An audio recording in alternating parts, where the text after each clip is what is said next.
दवाई कैसे जियब बोले हम खाके कसम अब हम मर गईनी दिलवा पर देके जखम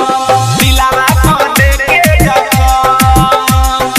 असर न करे कवनो दवाई कैसे जियब बोले हम खाके कसम अब हम मर गईनी दिलवा पर देके जखम अपना दिलवा कैसे सियब रे यारवा फाड़ दिल बाड़ी सनम अपना दिलवा कैसे सियब रे यारवा फाड़ दिल बाड़ी सनम डीजे मनीष रक्सौल फाड़ दिल बाड़ी सनम अपना दिलवा कैसे सियब रे यारवा फाड़ दिल बाड़ी सनम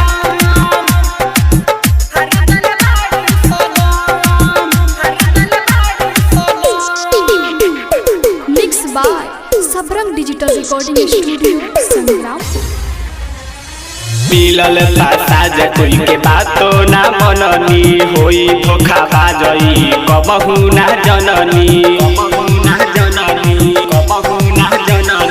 मिलल साज कोई के बातो ना मननी होई धोखा बाजई कबहू ना जननी कैसे भूलब उनके हम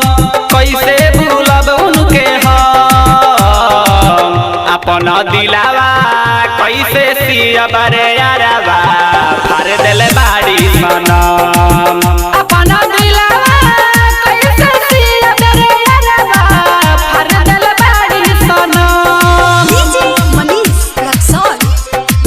फाड़ दिल बाड़ी सनम अपना दिलवा कैसे सियब रे यारवा फाड़ दिल बाड़ी सनम फाड़ दिल बाड़ी सनम फाड़ दिल बाड़ी सनम mix by Sabrang digital recording studio Sangrampur. खुश बाड़ी संग जाके राइटर सोहेल के हो गईले हड्डी बाबू भाई गल के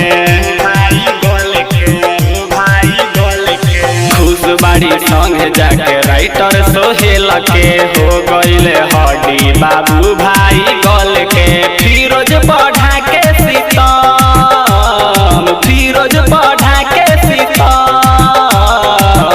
अपना दिलावा कैसे सियब रे यारवा फाड़ दिल बाड़ी सनम अपना दिलवा कैसे सियब रे यारवा